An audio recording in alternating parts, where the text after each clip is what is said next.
principles of low-stress stock handling is basically just walking cattle very quietly in a steady manner and sort of understanding the psychology of the animal. Cattle have flight zones, so if you're inside an animal's flight zone, obviously they fly away from you. And if you're outside their flight zone, they'll sort of look at you and they invite you into their flight zone. So you sort of come in, but you never actually approach them straight on. You should always come in that manner, because we're predators. Humans are predators, like cats and lions. We've got our eyes. Our eyes are on the front of our faces, like a cat or a lion. Whereas these are flight animals. Their eyes are on the side of their head.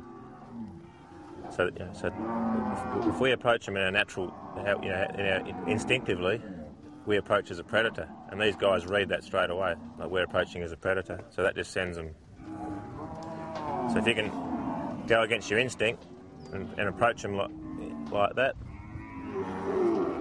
a lot of people might see you doing that and think there's something wrong with you. You're mad. Like, why don't you just walk in there and push them out?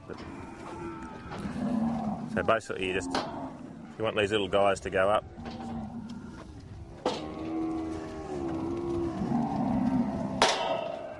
Most people would walk around behind them, didn't know what they were doing, and just go yah, and hoping they'd all go up on the truck. But the best way to do that is just come in and walk up and down. See how this beast's looking at me? It's sort of inviting me into its flight zone, and I'll just work up and down, and you get a leader.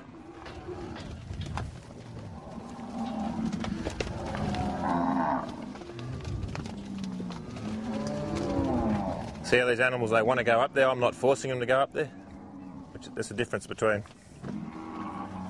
Because if you put pressure on a beast to make it move off your pressure, as soon as that beast moves off your pressure, you've got to take the pressure away as a reward to the animal. That's one of the important principles of low stress. So if I put a lot of pressure on you and you move back and I take that pressure off, well, you're comfortable with that then. But if I hold that pressure there all the time and you've got nowhere to go, you're either going to get angry and charge me or maybe whack me, or just to take the animal's the same. If you put too much pressure on them, they just go. So if you want an animal to move off your pressure, you put the pressure on. When it goes off, you take it away. So I can put pressure on these guys, get them moving, and take it off. As soon as they go off me, a lot of people will keep following them, like keep putting the pressure on them. As soon as you do that, they start blowing back behind you.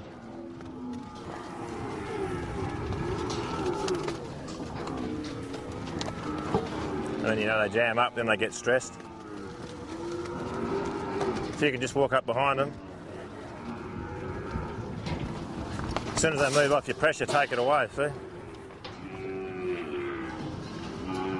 can go back in again.